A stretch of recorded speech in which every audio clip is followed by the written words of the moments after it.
Hello, and welcome back to Void Whispers. Before we begin, feel free to leave a comment and tell me where you're listening from. I love reading every single one. If you enjoy drifting into dark, chilling tales whispered from the void, don't forget to like the video and subscribe to the channel. Turn on notifications so you never miss a new story. Now, get comfortable, dim the lights if you dare, relax your mind, let the outside world fade away, and let's begin. Story 1.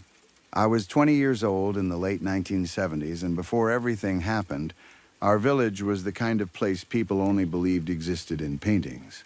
It sat between green hills, with little streams running through it like silver threads. In spring, flowers grew wild along the paths, and in summer, the fields glowed under the sun.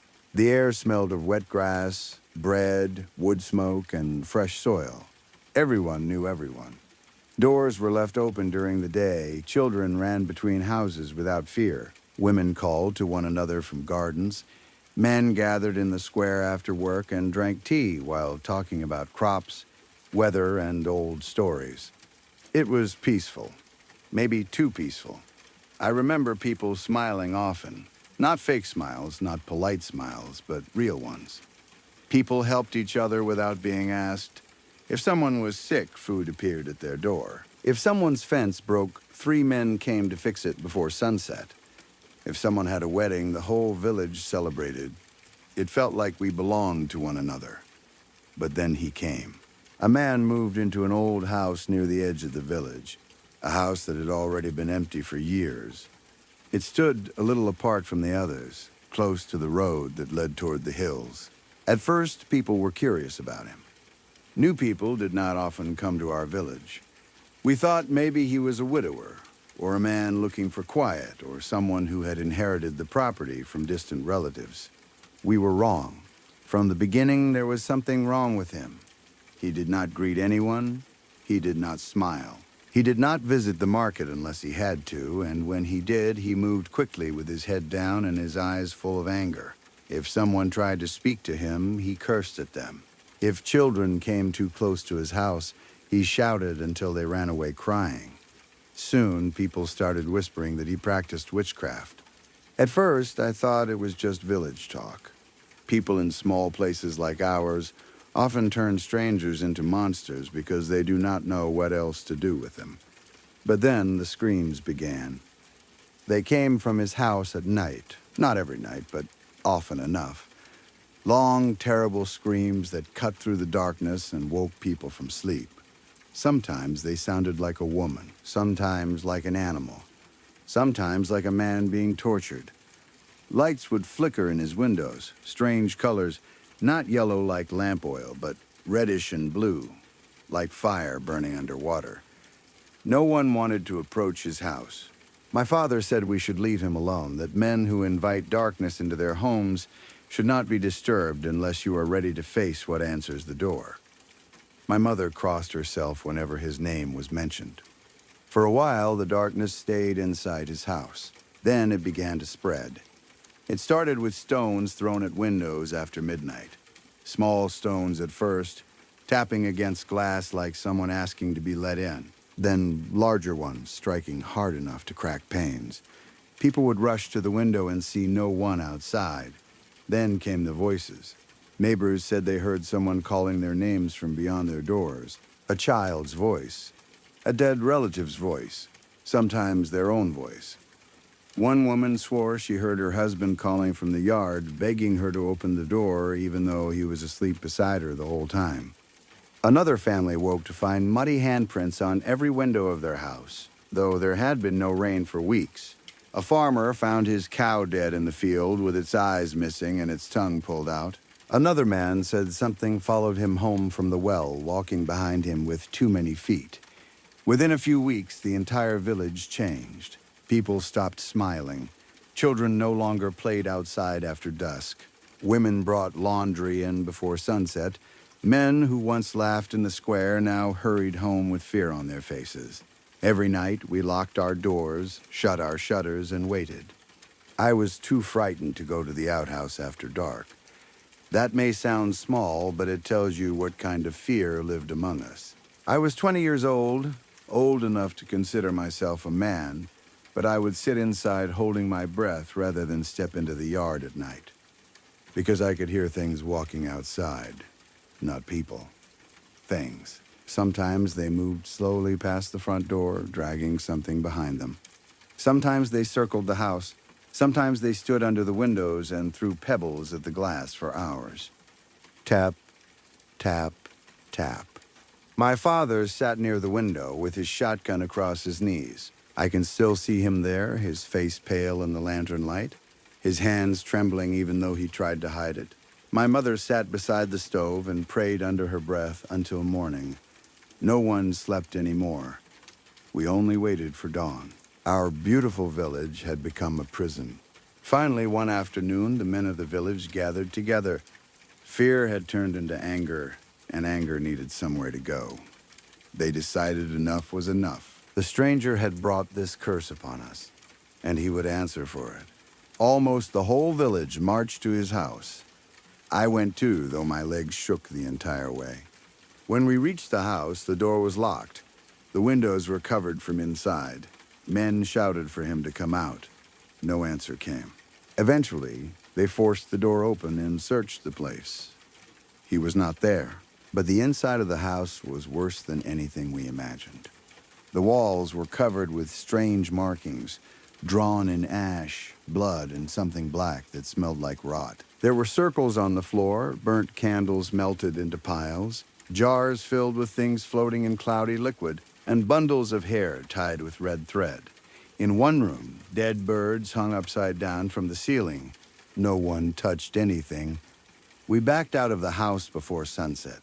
Then, just as evening began to fall, the man appeared. He came from somewhere behind the house, stumbling like a drunk. But when he stepped into the road, no one spoke. His face was swollen, his lips were split. Both of his eyes were black and bruised, as if someone had beaten him nearly to death. His clothes were torn, and he looked nothing like the angry man who had cursed us for months. He looked terrified. That frightened us more than his anger ever had. He raised his hands and begged us to listen. He said the things he had called were stronger than he expected. He said they wanted the village, not just his house, the whole village. He said they had already chosen it, already marked it, already begun to cross over.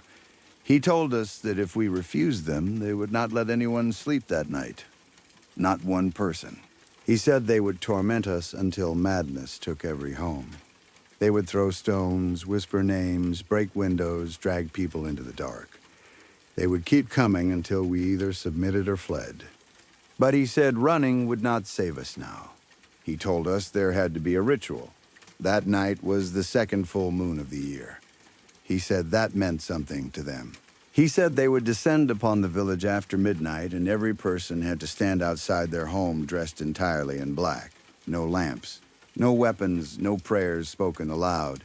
Only black clothing and bowed heads. There was one rule above all others.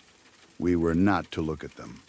Not even once. He said if anyone raised their head and made eye contact, that person would cross into their realm and never return.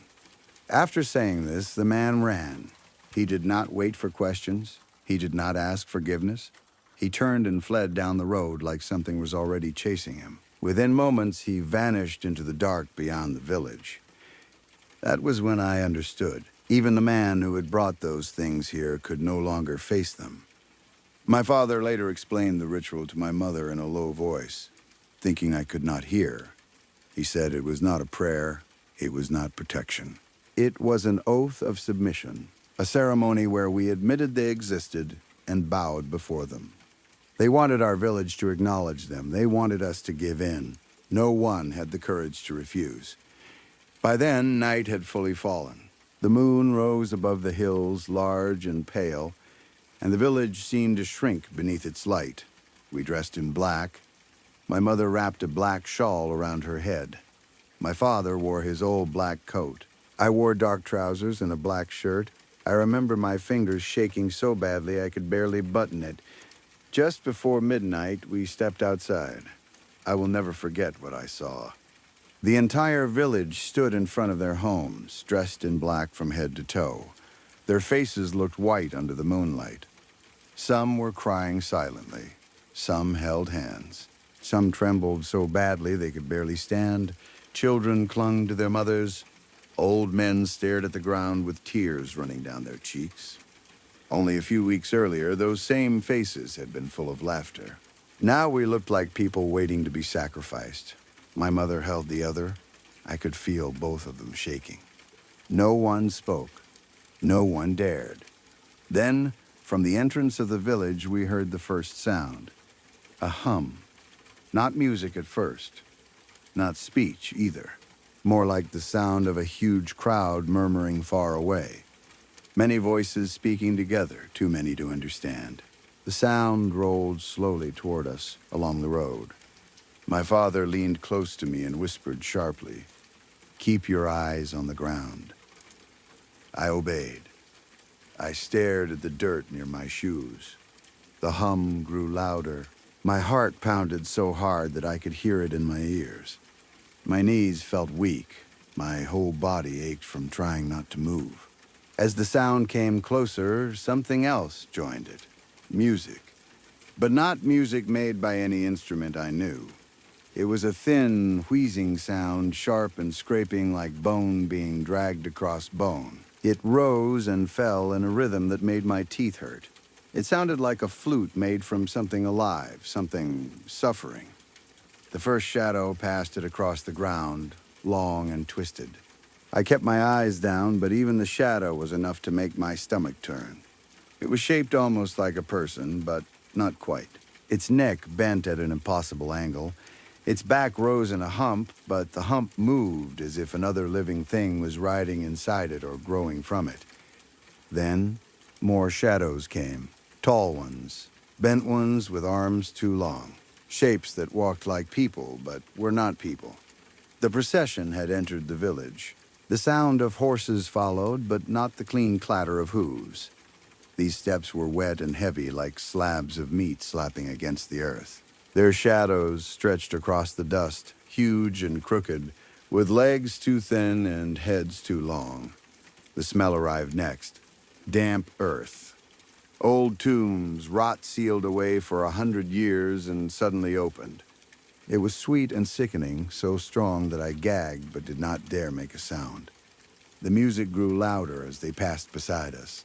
That horrible pipe-like wail crawled inside my head. It felt like it was being played inside my skull. Around me, even the quiet sobs stopped. The whole village seemed to hold its breath. Then I saw the bride's shadow. I did not mean to look. I kept my eyes on the ground, just as my father told me. But her shadow fell across the dirt in front of us. It was white. I know that makes no sense. Shadows are dark. That is what shadows are. But her veil cast a white shadow on the ground, bright and pale beneath the moon. It moved like cloth underwater. For a moment, I thought I could see the outline of her face inside it, as if the shadow was not a shadow at all, but the true thing passing over the earth. My father's hand turned cold in mine, not cold like death. The procession continued. I do not know how long it lasted. Time became strange. The hum, the music, the wet footsteps, the smell, the shadows, all of it seemed endless. It felt as if the entire night had become one long breath we were not allowed to release. Once, a child whimpered somewhere across the square. Immediately, the music stopped. Every person in the village froze. Something moved close to the child's house. I heard soft, dragging steps. I heard the child's mother begin to cry, but even she did not raise her voice. Then, the music began again. The child did not make another sound. Until the first hint of dawn, they moved through our village. When morning light finally touched the sky, the smell began to fade.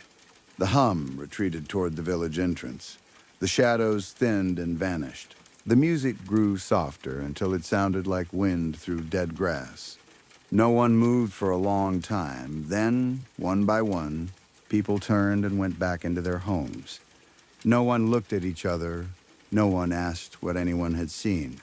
No one said it was over. Those white shadows had not gone away. They had only become invisible again. The moment my father stepped into our house, he threw his old wooden suitcase onto the bed. My mother began gathering whatever she could find: copper pots, bread, clothes, a small bag of coins. Her hands shook so badly she dropped things more than once. I stood there watching, still feeling the cold of my father's hand in mine. "Where are we going?" I asked. My father stopped. He looked out the window toward the square, toward the empty house of the witch man. There was something hollow in his eyes, something I had never seen before. "I don't know," he said quietly. "We have nowhere to go." His voice trembled. "But we have no soul left to stay here." We loaded what little we could onto the back of the tractor and drove toward the village exit. As we left, I looked back. Others were doing the same. Some families left on ox carts. Some walked with bundles on their backs. Some climbed into old trucks. Some carried children still too tired or frightened to walk. Everyone was leaving. By sunrise, the village was empty. Our paradise had become a graveyard overnight. We never went back. Years passed. We heard rumors from time to time. Some said the road to the village became blocked by fallen trees and stones. Some said the houses collapsed quickly, as if decades of rot had taken them in months. Some said people who tried to go there at night fled screaming before reaching the square. After the whole village emptied, newspapers wrote about us. They called it the Cursed Village. Others called it mass hysteria. Experts said we were simple people who believed too strongly in superstition. They said fear spread from person to person until we all imagined the same thing. Maybe that explanation comforted people in cities. It did not comfort us, because all of us had seen the white shadows. I am an old man now. My hands shake too much to write for long, so I am dictating this to my son. I want someone to remember what happened. I want someone to remember that our village was once beautiful, that we were once happy there, that streams ran through green fields and people smiled without fear. I want someone to know that we did not leave because of madness. We left because something came. Because one man opened a door he could not close because they claimed our home.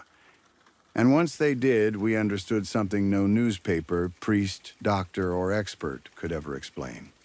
Some places are not haunted by the dead. Some places are taken by things that were never alive at all. Story 2. I think I might be going insane. I don't mean that in the dramatic way people say it when they lose their keys or forget why they walked into a room. I mean, I am genuinely starting to question whether something is wrong with my mind. Something deep.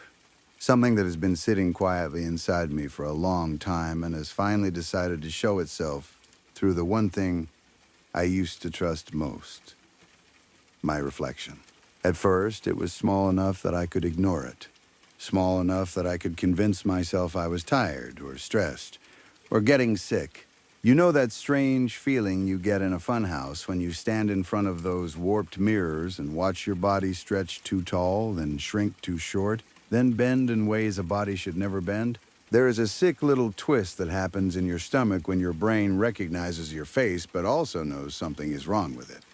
That was how it started. I was getting ready one morning, standing in front of the full-length mirror in my bedroom. Nothing special, just the normal routine. I had work later, so I was trying to make myself look more awake than I felt. I remember leaning closer to check my face, and that was when I noticed my nose looked strange. Not huge, not obviously deformed, just wrong. The shape seemed slightly off, like the bridge was thinner than usual or the tip sat at a different angle. I stared at it for a long time, turning my face left and right. At first, I thought maybe the lighting in the room was making shadows look weird. Then I wondered if I had accidentally put blush across my nose or contoured it without thinking. But I hadn't. I don't usually contour my nose anyway. I barely have the patience for makeup most mornings. Still, There it was, sitting in the center of my face, familiar enough to belong to me, but strange enough to make me uncomfortable. I touched it. That was the first thing I did. I ran one finger slowly down the bridge of my nose while watching my reflection do the same. It copied me perfectly. No delay. No strange movement. Nothing dramatic. It's fine, I told myself softly. You're probably getting sick. I kept saying that while pressing my fingers against my face, trying to feel if anything was swollen. Maybe my sinuses were acting up. Maybe I had slept with my face pressed into the pillow too hard. Maybe I was just looking at myself too closely. That explanation worked for a little while. The human brain is good at protecting itself from things it doesn't want to understand. It offers little excuses like bandages. You accept them because the alternative is too big to handle. So I left the room, went about my day, and tried not to think about it. But I did think about it. All day, at work, while people spoke to me, my mind kept drifting back to that mirror. I found myself touching my nose without realizing it. I checked my reflection in dark windows and my phone screen, but everything looked normal there. That was what confused me most. My face looked fine in small reflections. Bathroom faucets, my phone, the black screen of my laptop. It was only the full-body mirror that had shown something wrong. By the next morning, I had almost convinced myself I had imagined the whole thing. Then I looked in the mirror again. This time it was my eyes.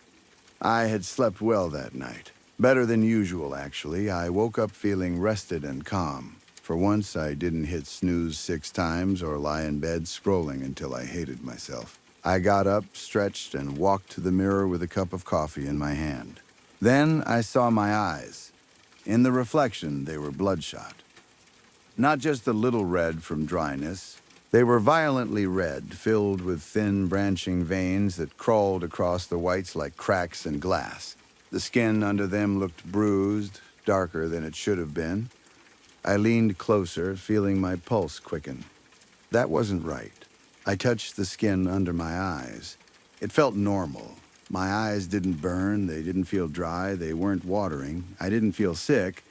I felt completely fine. But the reflection looked awful. Exhausted, almost diseased. I blinked hard and rubbed my eyes. My reflection did the same.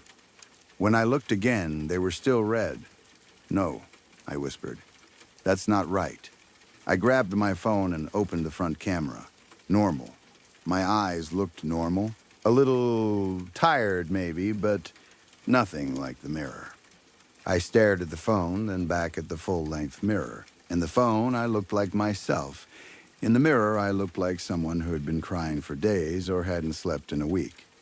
My mouth went dry. You're tricking yourself again, I said. You look fine.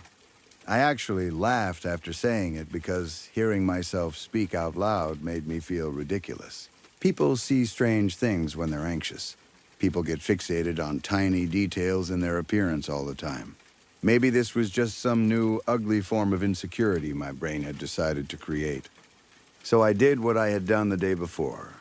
I poked and pulled at my face. I checked my eyelids, my cheeks, my nose again. I looked for swelling, redness, scratches, anything that could explain what I was seeing. Every time I checked in my compact mirror or phone camera, everything looked normal. That became the pattern. Small mirrors were fine. My compact mirror, the one I kept in my bag, always showed me clearly. My face looked normal there. Even the bathroom mirror at work, which only showed me from the waist up, looked mostly fine. The full-body mirrors were the problem.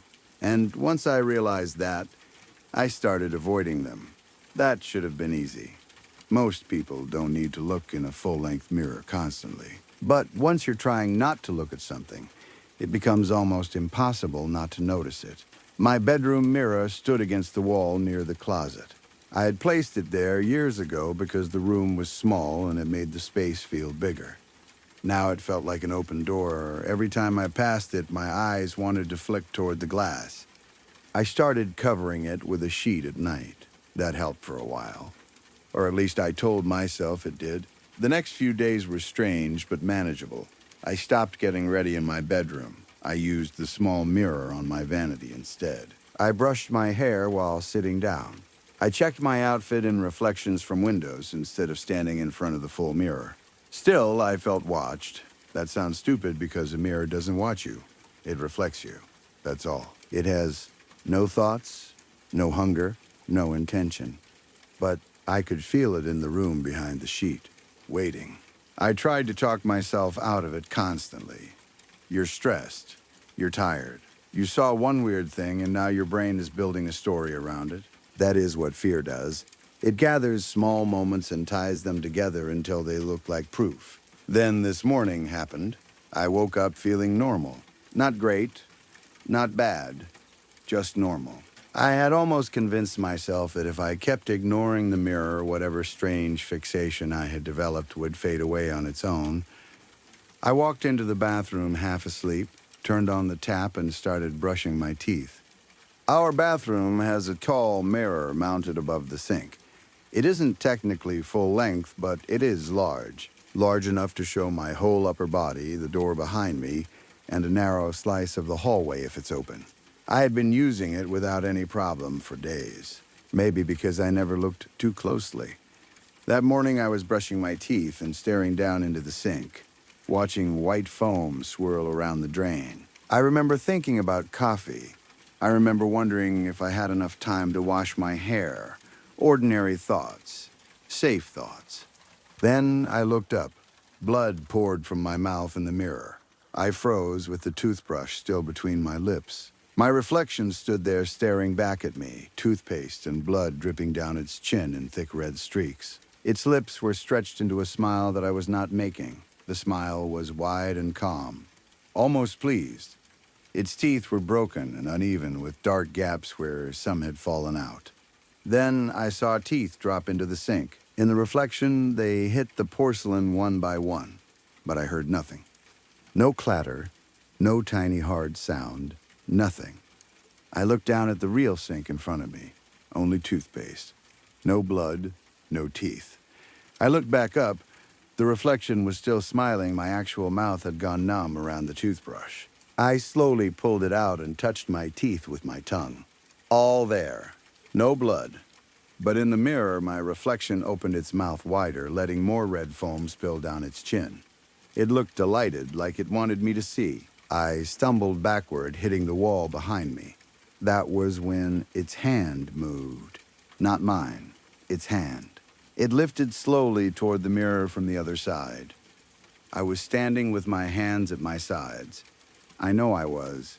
But the reflection raised one bloody hand and pressed its fingers against the glass. Then it dragged them downward. The sound came through perfectly.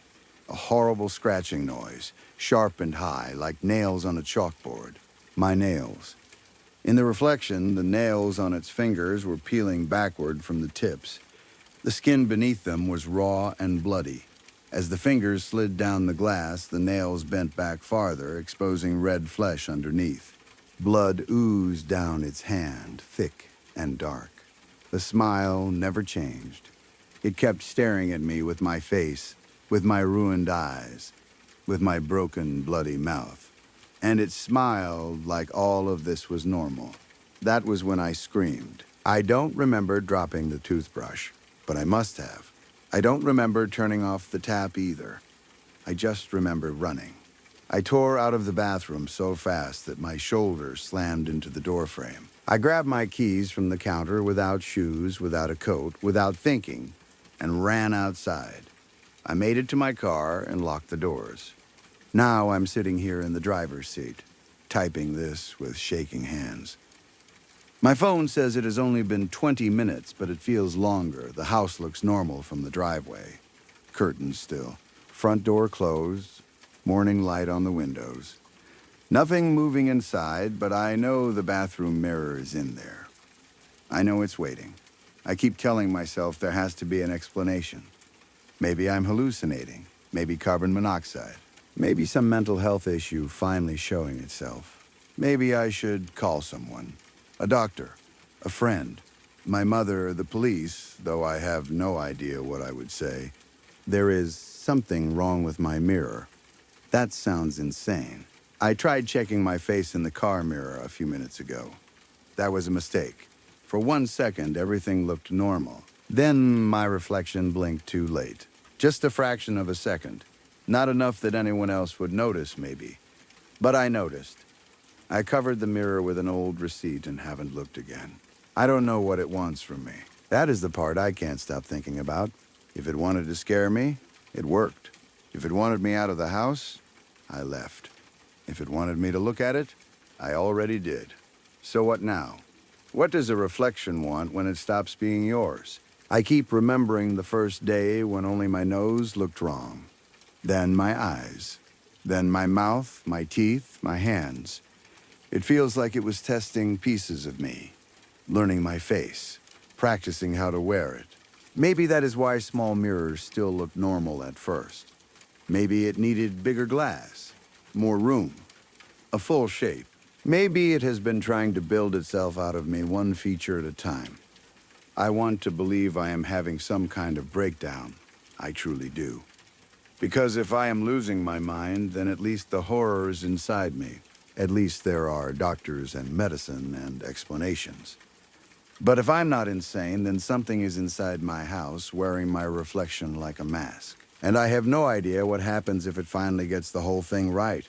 I keep staring at the front door from my car. A few minutes ago, I thought I saw movement behind the small window near the hallway. Just a shadow, just for a second. It could have been anything. But now my phone screen has gone dark twice while I've been typing, and both times I caught my reflection in it. The first time, it was smiling. The second time, it raised one hand. I am not going back inside. But I don't think staying out here will save me either. Story 3. Meaningless. It's all meaningless. Life, death, love, grief, heaven, hell, prayers, funerals, last words, all of it. It doesn't matter. There is nothing waiting for us the way we want there to be. There is no warm light, no peaceful garden, no hand reaching down to pull you out of the dark. No one is coming to save you. I know I'm getting ahead of myself. I know this sounds like the rambling of a man who has lost too much in one day, and maybe it is. Maybe by the time you finish reading this, you'll decide I was drunk, grieving, insane, or all three. But my name is Wayne, and there is a rope in my yard that leads to nowhere. Today is Saturday, March 6th. This morning, I buried my mother. Liver cancer finally took her. She fought it for a long time. That was how she had always been. My mother didn't know how to give up. When doctors spoke softly and used words like progression and comfort, she would nod, smile, and ask what came next. When her skin turned yellow and her hands became thin and weak, she still tried to make jokes. Even near the end, when I could see the pain in her eyes, she kept telling me not to worry. That was my mother, always protecting me from things I could already see. The funeral was beautiful, I suppose. People say that about funerals when they don't know what else to say. The flowers were nice. The weather held. The priest spoke gently. My aunts and uncles came, some of whom I hadn't seen since my father's funeral years earlier. They hugged me too tightly and smelled of old perfume, wool coats and breath mints. My mother's friends all said the same things. She's in a better place now. She's with your father. She's in heaven, laughing at us for crying over her. They meant well. I know they did. They were trying to give me something to hold on to, some small, warm idea to carry through the day. And for a few hours, I held on to it because I needed to. On the drive home, that thought was the only thing that kept me from steering my car off the road. I imagined my mother waking somewhere bright and peaceful. I imagined my father waiting for her, younger than he had been when he died, strong and smiling. I imagined him taking her in his arms and promising he would never leave her again. That picture hurt, but it also helped. It doesn't help now. Now I am more afraid for her than I ever was while she was sick. By the time I got home, the sun had already dropped behind the trees. My house is small, 1 bedroom, 1 bathroom, and a kitchen barely bigger than a minivan. It isn't much, but it's mine. The only real luxury it has is the back porch. The porch faces a small clearing at the edge of a forest behind my neighborhood. It's not a deep forest, not really, but at night it looks much bigger than it is. The trees stand close together, and beyond the first few rows, the dark swallows everything.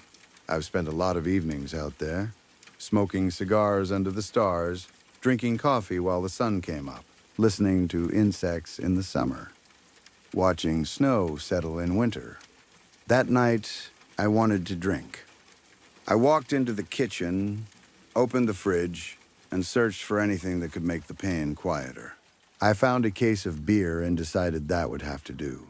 I carried it to the sliding door, already imagining myself sitting on the porch until I either cried, passed out, or both. But when I opened the door, I didn't see fireflies, I didn't hear crickets, I didn't feel the quiet comfort of my yard. I saw a rope. It hung in the clearing a few steps beyond the porch, perfectly still in the moonlight. At first, I thought it was tied to one of the trees. That would have been strange enough. I live alone. No one should have been in my yard. No one should have been tying ropes to anything. I glanced around quickly, checking the edge of the forest, the sides of the house, the shadows under the porch steps. Nobody was there. I set the case of beer down and stepped off the patio. The rope was thick, maybe half an inch wide and dark brown.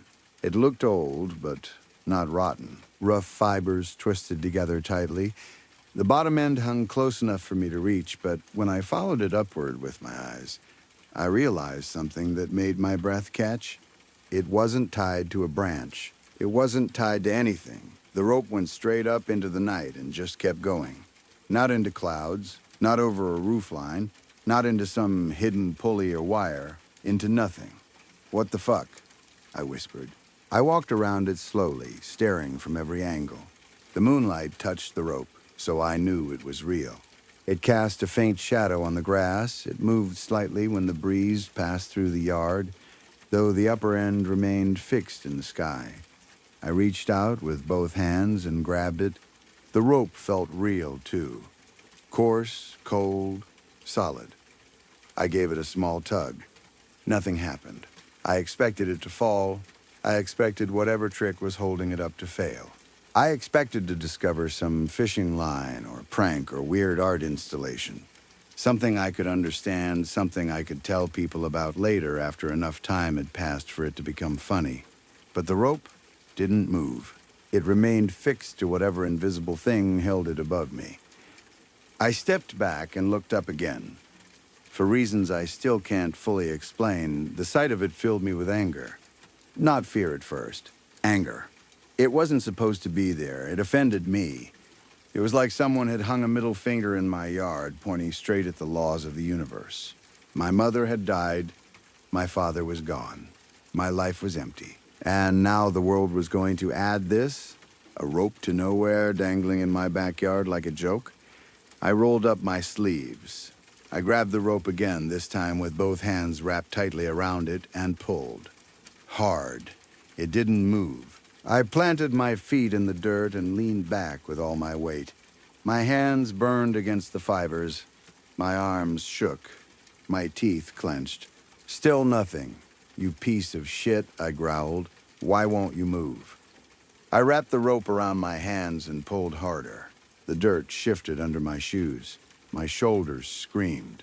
And then, finally, I felt it. The rope moved. Only a little, barely enough to notice. But it moved. That tiny movement fed my anger like gasoline on a fire. "That's right," I snarled. "Fuck you." Then the rope slipped through my hands. I fell flat on my back, hard enough to knock the air from my lungs. Pain shot across my palms, sharp and hot. I cried out and curled my hands against my chest. But before I could look at them, the rope snapped back upward into its original position, and a bell rang in the sky. Not nearby, not from a church. From above, a thunderous, impossible chime split the night open. I clapped my damaged hands over my ears and screamed. The sound swallowed everything. For a few seconds, I couldn't hear anything else. The yard vanished into vibration. The trees shook. My teeth ached. Then the chime faded, leaving behind a thin, high-pitched ringing in my ears. I looked around wildly, convinced something had exploded. A transformer, a car, a gas line, something. But the neighborhood was still. No lights came on in the nearby houses, no dogs barked, no alarms sounded. The rope swayed gently. Above me, far beyond sight, the bell's echo slowly died. "What the hell is happening?" I shouted. My voice sounded small in the clearing. Only then did I look at my hands. The skin was gone from my palms where I had gripped the rope. Not scraped, not blistered, gone. The top layer had been stripped away in raw red patches. The pain surged as soon as I saw it, as if my body had been waiting for permission to hurt. I hissed and stumbled toward the porch, needing bandages, running water, anything. Then I turned my back on the rope. Hundreds of thousands of voices screamed inside my skull. I dropped to my knees. The pain wasn't sound exactly, it was pressure. A flood of voices filling every corner of my mind at once. They were all different. Men, women, children, old voices, broken voices, voices too deep or too thin to belong to anything human. They spoke in a language I didn't know, but somehow I understood what they meant. "Who are you?" That was what they asked. Who are you? The question came wrapped in pain, confusion, and rage. "Stop!" I cried, clutching my head. "Please stop," the voices screamed again. "Wayne?" That one was different. That one sounded like it knew me. "It hurts," I shouted. "Stop it, please," just like that. I opened my eyes. I was alone in the yard. I stood shakily and turned in circles, searching the trees, the porch, the windows of my house. There was nobody, nothing, only the rope hanging from nowhere. Then the voices returned, quieter now. "You rang the bell. You requested my presence." I backed away from the rope. "What are you?" I shouted. The voices whispered together. "You called for my voice. You made a sacrifice. Now what do you want?" I looked down at my ruined hands. A sacrifice, the skin, the blood, the pain. "I don't know what you mean," I said. The voices grew louder, impatient. "We are everything. We are nothing. We are all. We are less. We are death. We are life. We are angel. We are devil. We are what you requested. You summoned us. You made the sacrifice. Ask your question." "I don't understand." The forest seemed to lean closer. The darkness between the trees deepened, folding over itself. I could feel something watching from every direction. The voices softened. "Would you like us to help you understand?" I should have locked the door. I should have never touched the rope. Instead, trembling and desperate for the terror to stop, I nodded. The bell above rang once. The sound dropped through me like a stone into water. "You have summoned us," the voices said. "You have suffered for us. So we come bearing knowledge in exchange for your suffering. We know all. We are all. We will give any truth you request for a small price." My breathing slowed. I hated myself for what happened next, because curiosity rose inside me. Not just curiosity, need. There was one question I had been carrying all day. One question every person asks after standing beside a coffin and hearing people talk about heaven like they have seen it. "Why should I believe you?" I asked. The voices moved closer. "Is that the truth you wish to know?" "Yes," I said. "Are you willing to suffer for this truth?" My blood went cold. I should have refused. But I had already watched my mother disappear into a grave that morning. I had already listened to people tell me she was somewhere better. I needed to know if anything they said was true. "Yes," I called. The voices sounded pleased. "Hold out your hand." I extended my arm. For one stupid second, I expected some sign, some vision, some proof written in light. Instead, pain tore through my hand. I screamed and fell backward, clutching my arm. My fingers curled inward as if every tendon had been pulled tight. The skin of my hand shriveled and split at the knuckles. Bone showed through in thin, white flashes. Blackness spread along the veins beneath my wrist. There was no blood. Somehow that made it worse. "What did you do?" I screamed, tears running down my face.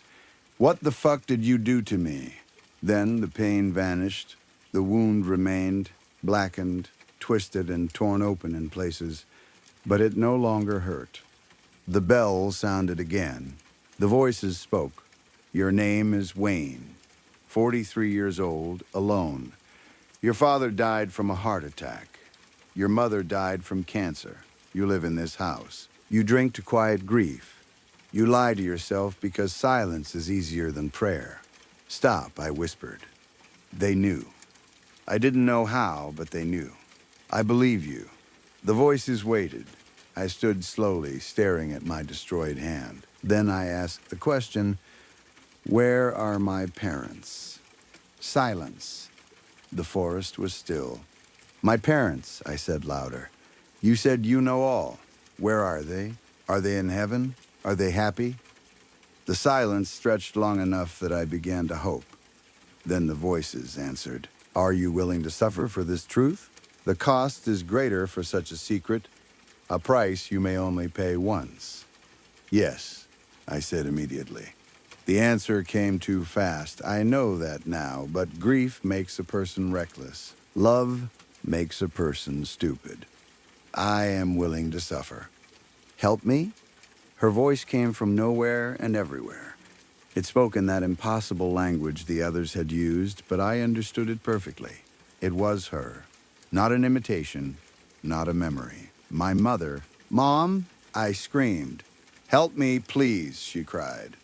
"I don't want to be here anymore. Please help me, please." Her voice cracked on the last word. I ran to the rope and looked up, then into the trees, then back toward the porch as if she might appear somewhere if I searched fast enough. "Mama, where are you?" Another voice broke through. "Help." A man's voice. "My father." "Dad?"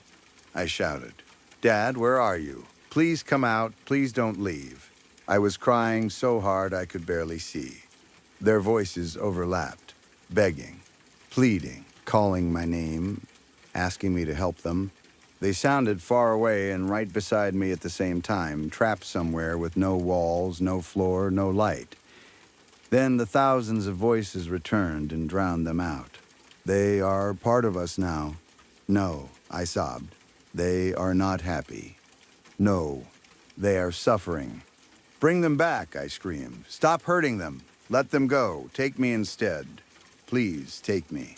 "You have been granted your truth," the voices said. Their tone changed. It became hungry.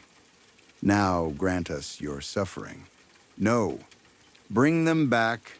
I grabbed the forgotten case of beer from the ground and threw it into the trees with all the strength I had left. The voices went quiet. For 1 second, the entire world held still. Then the case of beer came flying back out of the forest. It moved faster than anything I had ever seen. It struck the ground beside me and exploded, blasting a small crater into the dirt. Cans burst open. Beer sprayed over my clothes. Shredded cardboard and aluminum scattered across the grass. The voices screamed with hatred. "You're suffering." The force of them nearly split my head open. I ran. I leaped onto the patio, slammed through the sliding door, and locked it behind me. Then I ran through the house, locking every door, closing every blind, shutting every curtain.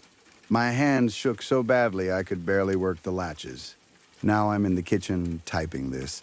I don't know how much time I have. Every few seconds, I look between the curtains. Something is moving in the trees. Slender, pale, too tall. It sprints from trunk to trunk, always just fast enough that I can't see it clearly. It wants me to see only pieces. A long arm, a white back, a face with no features. It is taunting me. The rope has changed. It no longer touches the ground. It hangs about 6 feet above the grass now. The bottom has formed a noose. I know what it wants. It wants me to pay for the truth.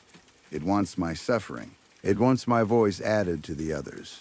I can still hear my mother crying. She keeps calling for me. Wayne, she sobs, please help me.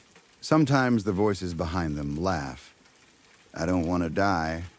God help me, I don't want to die. But the bell is ringing again. Not outside, inside my head.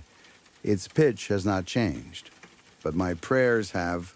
Earlier today, I prayed that my mother was somewhere peaceful. On the drive home, I prayed my father had been waiting for her. I prayed death meant reunion, comfort, warmth, meaning, now I am praying for ignorance. I am praying for the world to become small and false again, because I know the truth now. And as I look through the thin gap in the curtains, at the rope swaying in the moonlight, at the noose waiting patiently above the grass, I find myself wondering one final thing. Was the truth worth dying for? Or are some things better left dead? Story 4. I used to work at a Subway when I was in high school. That store, like a lot of them, was always trying to save money wherever it could. They cut staffing down to the bare minimum, and closing shifts were treated like an afterthought. We closed at 11 p.m., but they still didn't schedule more than 2 people for the night. And plenty of times it was just me. Looking back, it's kind of hard to believe they ever let that happen. I was a teenager, alone in a store full of knives with a register and a mostly empty parking lot outside. But that was how it was. They wanted labor costs low, and as long as nothing went wrong, nobody cared. There was also a bus stop right outside the store. The line came in from downtown, where there was a big homeless population. It wasn't unusual for people to ride the bus back and forth all day just to stay warm or dry, then get off at the final stop, our stop, late at night and ride back in the morning. So we saw a lot of the same faces, especially during colder months. Some of them were quiet, some were unpredictable. The main thing was that they were tired, and they were always looking for a place that felt safer than the street. Most nights, I could deal with it. I'd make sandwiches, keep my head down, clean the line, and count the minutes until I could lock the door. The scary part wasn't usually the people, it was the feeling of being alone with no backup, having to make judgment calls that adults should have been making, not a high school kid trying to get through a shift. One night I was closing by myself again. I did the usual routine, started wiping everything down, pulling food pans, checking the lobby. The place was quiet. The last few customers had come and gone, and that late-night stillness had settled in, where you can hear the hum of the coolers and the faint buzz of lights overhead. When it got close to closing time, I walked over to the front doors to lock them. I remember having that little burst of relief you get right before you turn the key, because once the doors are locked, you feel like you can breathe again. You're still inside, but at least you've controlled one thing. Nobody else can just wander in. I reached for the lock, then the door opened. A homeless man stepped inside as if he'd timed it perfectly, like he'd been waiting for the exact second I was about to close. I don't even know how to describe him without it sounding like I'm exaggerating. I remember thinking that even in my own head, my description sounded unreal, but it was what I was seeing. He was tall but extremely thin, like his clothes were hanging off him. The smell hit me immediately. Not just body odor, something worse, like sewage and old rot. His hair was long matted and streaked with mud. His clothes were torn and dirty. His skin looked rashy and scabbed in patches, like he'd been living rough for a long time and hadn't had a chance to heal. And then there was his face. He didn't have a nose, not like it was flattened or injured or missing at the tip. There was a hole where his nose should have been, surrounded by red scar tissue, like the skin had healed over badly. I had no idea what the cause was. Maybe a birth defect, maybe an accident, maybe something medical that got infected and never got treated. I don't know, I just know it was shocking to see in the bright fluorescent lights of a subway, and it changed his voice too. When he breathed or spoke, it had this harsh, nasal sound, except there was no nose. It made everything about him feel more unsettling, not because he was trying to scare anyone, but because it was something my brain didn't know how to file as normal. And I hate admitting it, but I was scared. I felt guilty for being scared because he was clearly someone having a terrible life, and I didn't want to be the kind of person who looks at someone struggling and reacts with disgust. But I was alone. It was late. He was bigger than me, and something about his presence felt unpredictable. Still, I did what I was supposed to do. Customer service voice, polite, professional, like everything was normal. I asked what he wanted, and I started making the sandwich as he ordered. The whole time, he was muttering to himself, not talking to me, not even talking clearly, just murmuring under his breath like there was another conversation happening inside his head that I wasn't part of. I kept my movements calm and steady, trying not to show that my hands were tense. I finished the sandwich, wrapped it, and slid it across like I would for anyone else. Then I asked for payment. He looked at me and said, very clearly, no. I blinked because for a second I thought I hadn't heard him right. No? I repeated, still trying to keep my tone neutral, like maybe he meant he didn't want chips or a drink. His expression snapped into something hard. He raised his voice and practically shouted, no thing! The word bounced off the tile and glass, and it felt like the whole store tightened around it. In that moment, all the corporate training in the world didn't matter. I wasn't about to argue with a grown man over the price of a 6-inch sandwich while I was alone at night. I wasn't going to be a hero over something that cost the store a couple bucks, especially when the store treated me like I was disposable anyway. So I slid the sandwich toward him and said something like, have a good night, trying to keep it calm, trying to keep it moving along, hoping he'd take it and leave. But he didn't leave. He walked right past the counter area and headed into the seating section. He chose one of the booths like he owned it. Then he took off his shoes, slowly, deliberately, and laid down across the booth seat like he was settling in for the night. My stomach dropped. A subway lobby at night isn't big, but when you're alone, it feels huge.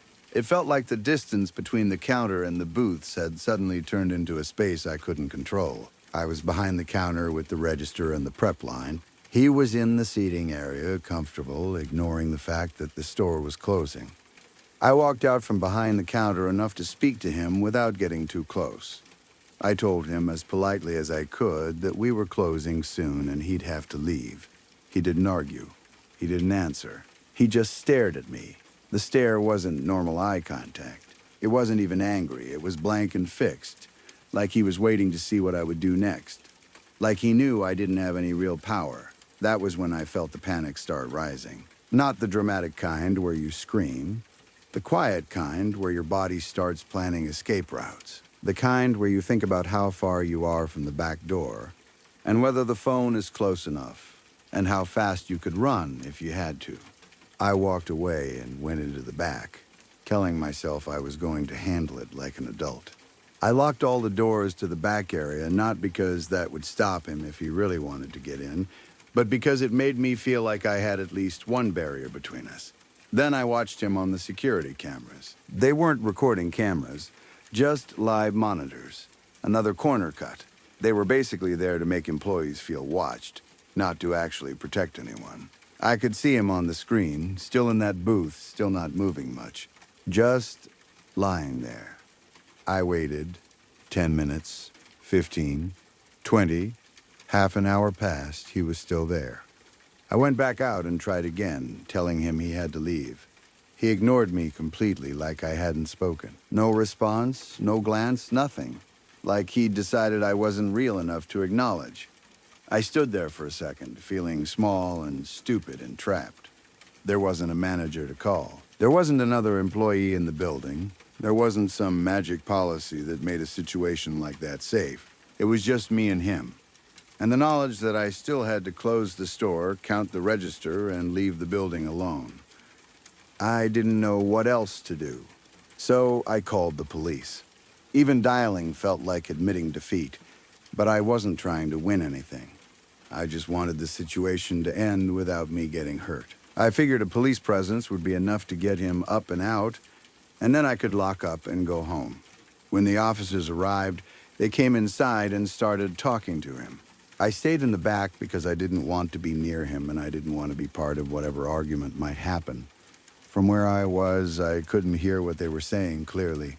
I could see some movement through the doorway, but not enough to understand what was happening. At first, it sounded calm. Then suddenly, there was a loud wham. Chairs scraped and knocked over. Something hit a table hard enough to rattle. The sound was violent and immediate. Like the store had gone from quiet to chaos in one breath. My heart jumped into my throat. I remember standing there frozen, listening, trying to decide whether I should run, hide, or do nothing. I heard shouting, officers' voices, commands, the rough sounds of someone struggling. A few moments later, the officers dragged him out in handcuffs. He was kicking and yelling, twisting like an animal that didn't want to be contained. His voice sounded even worse outside in the open lobby, raw and distorted by the way his face was shaped. He screamed and fought so hard that one officer had to keep both hands locked on him while the other cleared a path through the knocked-over chairs. When it was over and the door shut behind them, the silence that came after felt unreal. The store looked like a scene from a fight. Chairs out of place, a table crooked, little signs of violence in a space that was supposed to be harmless and clean. I stepped out, shaking, and asked one of the officers what happened. The officer looked at me differently then. Less like I was an employee who'd called about a trespasser, more like I was a kid who'd unknowingly avoided something much worse. He told me the man had thrown a chair and then tried to rush one of the officers with a large knife. The officer tackled him into the tables to disarm him. I stood there trying to process that. My mind kept replaying the moment I'd slid the sandwich over, trying to be kind, trying to keep the peace, trying not to make him angry. If I'd argued, if I'd insisted on payment, if I'd threatened to call the cops sooner, if I'd said the wrong thing at the wrong time, I didn't want to imagine how fast that could have turned into something else. Before they left, they ran his information. The officer came back and told me the man had 2 warrants for armed robbery. I locked the doors after the police pulled away and stood there for a second with my hands on the deadbolt, feeling the aftershock in my chest. People talk about scary shifts like it's about the cold, or the hours, or the boredom. But that night taught me something simpler. When you're alone in a place that isn't supposed to be dangerous, you don't realize how thin the line is between weird customer and you might not make it home. And once you've felt that line under your feet, you never stand behind a counter the same way again. Story 5. Look, I don't want to get weird about it, but my mom and I are close. Not too close. At least I hope not. Just close. My dad left when I was 6. I can't even pretend I'm angry anymore. They were kids. Mom was 15 and he was 16. 2 stupid teenagers who thought they were in love, and then I happened. A surprise they couldn't undo. Still, I'll give him this. He stayed through the toddler years, and if you've ever been around a toddler for more than 10 minutes, you know those years can chew people up. Tantrums, messes, non-stop crying. The way sleep becomes this thing you hear about but never get. My dad stuck around long enough to see me grow into a real little person. But by my 6th birthday, he'd had enough of what he called family life, whatever that meant to him. He and my mom didn't even seem to like each other anyway. Even when I was little, I could tell. The fighting was constant. Not just yelling either. I saw shoving. I saw hitting. I saw my mom cry with her back turned so she thought I wouldn't notice. I learned early how to listen for footsteps and slam doors and the kind of silence that comes right before something breaks. So when he left, it didn't feel like the end of something good. It felt like the end of something rotten that had been stinking up the house for years. After he was gone, it was like my mom and I made a pact. Not with words, just with the way we moved around each other. The way we looked at each other when the house felt too empty. She would support me now.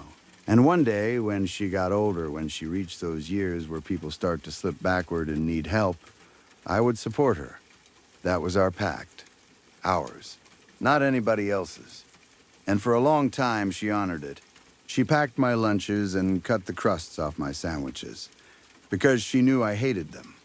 She walked me to school even when it was cold enough to make your ears sting. She read bedtime stories until she was hoarse and I was half asleep, and even then she'd keep reading because she liked the sound of my breathing when I was safe. It was perfect. It was ours. She didn't let anyone else in. Not really. There weren't boyfriends coming around, no new dad trying to sit in my chair at the table. It was just me and her, this tight little unit against the world. She even made me the man of the house. Not right away, obviously. She wasn't going to let a little kid run around acting like he was in charge. But she made it clear in her own ways that I mattered, that I was important, that I was all she needed. When I was 16, she sealed it. It was such a small thing, but I can still see it in my head like it happened yesterday. She let me sip wine with her. Just a sip. Nothing dramatic. But it felt like a ceremony, like a door opening. Like she was saying, "You're not a kid anymore. You're with me now." We sat together, and she wore this silk turquoise robe she always wore when she wanted to feel pretty but didn't want to admit it. Her hair was twisted up into a messy bun, loose strands falling around her face. She smiled at me, tipsy, warm, proud. I remember thinking she looked like a movie star in that soft light. I remember feeling like I'd been chosen for something. And it wasn't even the wine that made my skin buzz. It was her attention. The way she looked at me like I wasn't just her son, but her partner in life, her teammate. The only one who hadn't walked away. She talked to me that night in a voice that felt meant for me alone. Her words came slowly, almost sweet, like honey. She told me she was proud of me, that I made her happy, that she wouldn't trade me for the world, that she didn't need anything else because she had me. I believed every word. When it was time for bed, she tucked me in extra tight. She ran her hand over my hair like I was a dog she loved, like I belonged to her in the simplest way. Then she kissed my forehead, longer than usual, and left my bedroom door open just a crack. The hall lights spilled in, soft and yellow, turning the darkness into something less frightening. That night I felt something I didn't know how to name. Pride, maybe. Purpose. Like I'd finally become someone another person needed. And I loved that feeling so much it scared me. From then on, I stayed at her side like it was my job, like it was my calling. I took her coat when she came in, even if she didn't ask. I ran baths for her and tested the water with my wrist first, the way you're supposed to. I cooked dinners, cleaned dishes, fixed small things around the house. I paid attention to what she liked, what made her laugh, what annoyed her, what made her quiet. I learned her moods the way you learn weather. I made it my mission to take care of her needs before she even had to speak them. And I played the part perfectly. Every morning, waking up in the same house as her felt like a reward. Like the world was handing me proof that I was doing it right, that I was earning her love by being useful, by being there. And for 10 years, she seemed to feel the same way. She'd touch my shoulder when she passed behind me in the kitchen. She'd tell me I was her good boy. She'd look at me with that soft smile that made my chest go tight. Like the only thing that mattered was that I was hers, and she was mine. Then things started changing. At first, it was little. The kind of little you can ignore if you want to keep living in the version of the world you prefer. She started insisting I sleep in my own bed. Not gently, like a suggestion. Firmly, like she'd made up her mind and didn't want to discuss it. I didn't like it. The house felt different at night when I wasn't close to her. It felt colder, bigger, like the walls had moved farther apart. I would lie awake listening, straining for any sound that proved she was still there, still safe, still mine. And then I started hearing things. Noises from her room at odd hours. Soft footsteps, the creak of her bedroom door, low murmurs that stopped the moment I focused on them.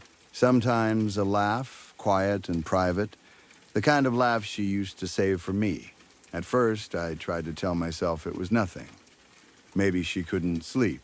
Maybe she was watching TV, maybe she was talking on the phone. But the feeling in my gut wouldn't let go. It wasn't just jealousy. It was betrayal, like someone had stepped into the space that belonged to me without asking. That's when I started thinking there was someone else, a new son in a way. Someone she was trying to keep hidden from me. Someone she thought she could bring into our home while I lay in my room like a dog locked outside. But there's no fooling me. This woman is my life. I've known her better than anyone since I was 16. I've watched her face for a decade, learned every twitch and smile and sigh. I can read her like a book. Did she really think I wouldn't notice? Did she think forcing me into my own bed wouldn't make me suspicious? Did she think I wouldn't hear the noises? Please. I started watching from my window, not in a dramatic way at first, just paying attention. Looking out when I heard a car pass too slowly, listening for doors. And then I saw it. A car parked down the street at the wrong time of night. A shape behind the wheel. Headlights turning off, then on again. The car showing up more than once like it knew where it was going. I saw it through my curtains and felt something hot rise in my throat. Why does he get to have a license? That part still makes me laugh in a bitter way. My mom refused to let me get mine for years. She always had an excuse. She said it was too dangerous. She said she didn't trust other drivers. But when she was being honest, when she was tipsy and soft and thought the world couldn't hurt her, she'd admitted the real reason. She was scared I would leave her, so she kept me close. She kept me dependent. She made sure I needed her as much as she needed me, and now there's this guy with his own car, his own freedom, coming and going like he belongs. Like he can just take what I built. I hope she's reading this. I hope she knows I know. I hope she understands I'm not stupid. But I know she isn't reading it. Because I can see her right now. I can see both of them. I'm standing where I can watch the house from the right angle, where the shadows don't cover the upstairs window. The light in her room is on, low and warm. I can see movement behind the curtains, two shapes close together, like they're sharing a secret. My hands feel too steady. My heart feels too calm. That's how I know something is wrong, because I should be shaking, and I'm not. I think I'm going to have a chat with her. Nothing crazy, nothing dramatic, just a conversation to clear things up. She needs to understand something important. He's not right for her. He's not real the way I'm real. He's not loyal the way I'm loyal. He's a fake. A home-wrecking imposter who thinks he can walk in and replace what I am. And I'm her one true baby boy. I always have been. I always will be. So I'm going to knock on her door, and I'm going to remind her of our pact. I'm going to remind her who stayed, who took care of her, who loved her when everyone else left. And if she looks at me with that same gorgeous smile she used to give me, the one that made me feel chosen, I know everything will go back to the way it's supposed to be. Because it has to. Because I can't live in a world where she belongs to someone else. Story 6. I'm 42 now, and I still can't look at a ceiling hatch without a cold, oily sweat breaking out along the back of my neck. My therapist calls it a lingering spatial phobia. I call it common sense. When you've seen the way a house can breathe, really breathe, like it has lungs made of pink fiberglass insulation and ribs made of 2x4s, you don't ever feel completely safe under a roof again. We moved to the Blackwood place in the late summer of 1994. I was 12, stuck in that awkward middle age where you're too old for toys, but too young for anything that feels like control. My dad had bought the property for almost nothing at a foreclosure auction. 60 acres of Nebraska dust and weeds, miles from the nearest paved road, the kind of place where the sky feels too big and the wind never sounds friendly. Fresh start, Leo, Dad said, slapping the side of our overloaded station wagon like it was a loyal dog. He was smiling wide, but even then I could see something strained behind it. Desperation disguised as hope. He needed this to work. He'd poured every cent we had into a fixer-upper because he didn't know what else to do. The house was a tall, narrow Victorian that looked like it had been pulled upward by a giant hand. The wood siding was sun-bleached gray, the color of skin that had been left too long in water. It had no neighbors. It didn't even have a mailbox, which should have been the first sign that nobody planned on staying there long enough to receive anything. As we carried the first boxes through the foyer, Mom paused and looked up. "The realtor said the attic is sealed off," she said, wrinkling her nose. "Dry rot. We'll need a contractor before winter." I barely heard her because the smell hit me the second I crossed the threshold. It wasn't just dust or old wood. It had a butcher shop edge to it, coppery and sweet, faintly metallic. Under that was the scent of cedar, but it was being drowned out by something heavy, sour, and animal, like a wet dog that had been trapped in a basement for a month. Dad was already acting like the place was ours, like we belonged there. "Leo, take Cooper and check out your room upstairs," he called. Cooper, our golden retriever, was normally a blur of wagging tail and happy panting. He'd jump up and lick your hands and lean his whole body against you like he couldn't stand being more than an inch away. But at the bottom of the stairs, he stopped dead. He didn't bark. He didn't whine. He lowered his head. His ears flattened back, and a low vibration rolled out of his chest. Not quite a growl, more like a warning hum that made my stomach tighten. "Come on, Coop," I whispered, tugging his collar gently. The stairs groaned under my weight, but it wasn't the normal creak of an old house. It sounded wet, like something heavy dragging across a tarp. I froze with my hand on the banister, listening. Thump, thump. 2 heavy beats came from directly above, like someone shifting their weight on the floor upstairs. Then a dry clicking sound, like a fingernail tapping on glass. Click, click, click. I swallowed hard and forced myself to keep going because I didn't want my parents to see me scared on our first day. Cooper followed, but only because I pulled him, and his nails scraped the wood like he didn't want to put his paws down. By 8 o'clock, the plains had swallowed the sun. The house sat in a kind of pressurized silence, buzzing faintly, like there were wires running through the walls that shouldn't have been there. We didn't have curtains yet, so every window was just a black rectangle, as if the outside world had been erased. I was in my new room upstairs, sitting on the edge of my mattress. The desk lamp cast long shadows over the cedar plank walls. The room looked ordinary except for one thing I couldn't stop staring at. The attic hatch. It was just a square of plywood in the ceiling, but it didn't sit flush. The latch was rusted, and there was a half-inch gap on one side where the hatch sagged slightly, leaving a thin slit of darkness. Skirt. The sound came again, sharper now. Not a drag, more like something carving slowly.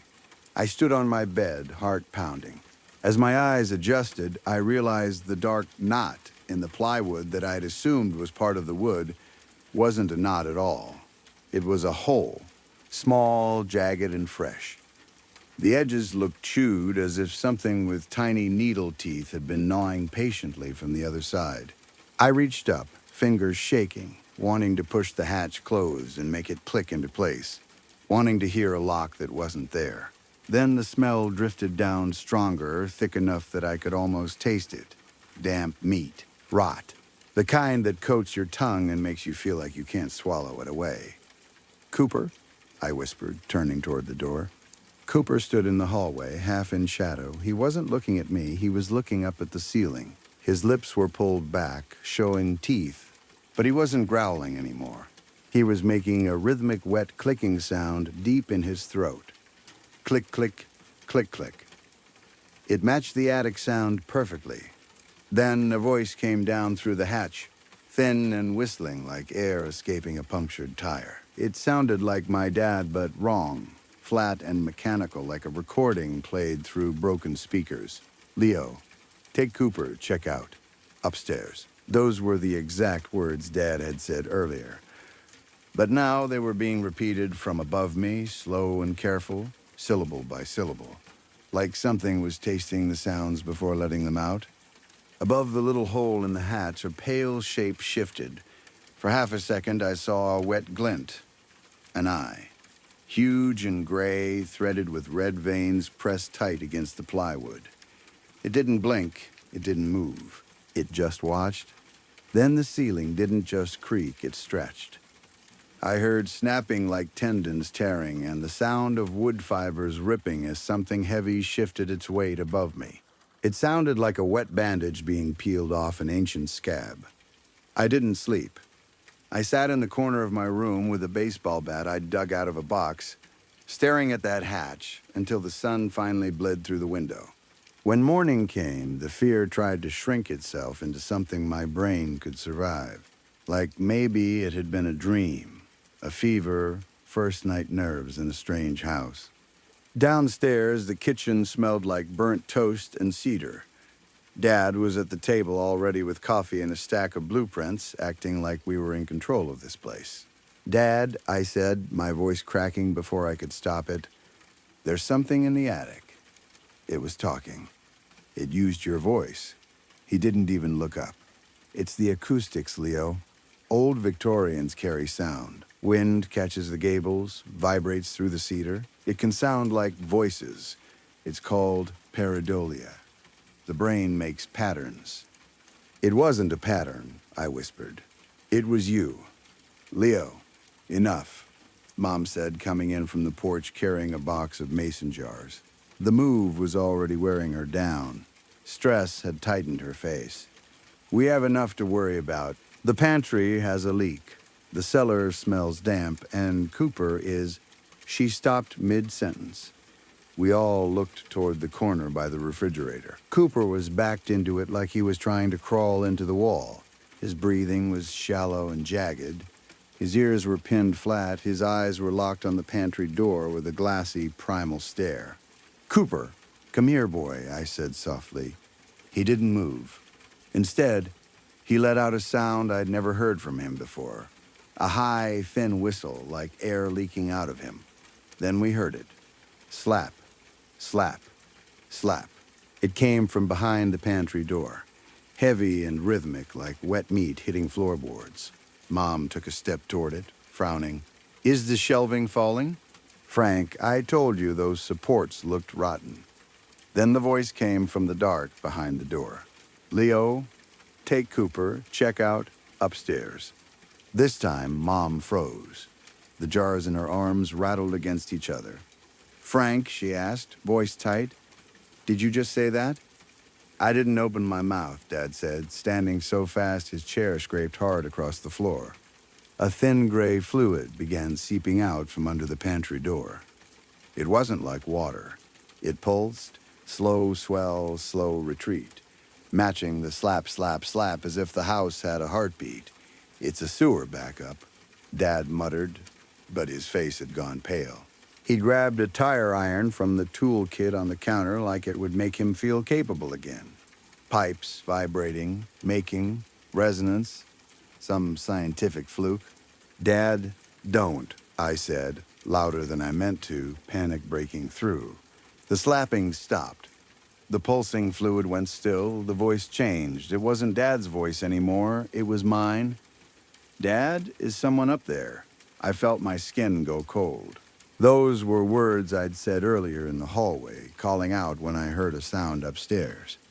Now the pantry was giving them back, stretching the S sounds so they hissed, like steam escaping a pipe.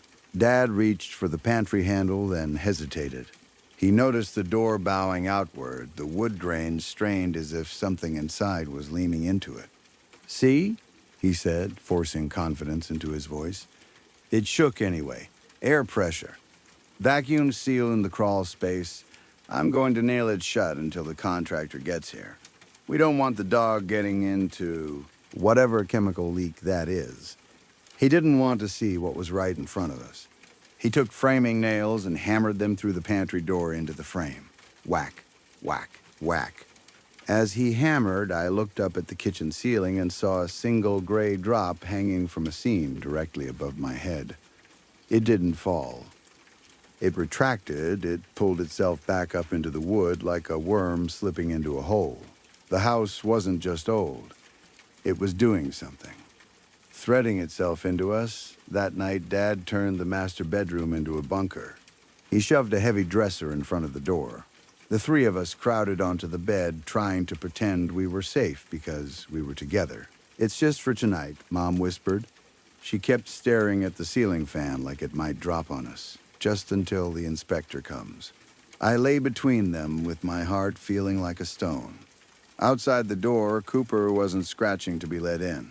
He was pacing. The steady click, click, click of his nails on hard wood ran like a metronome through the dark. I must have fallen asleep around 3 a.m. from pure exhaustion.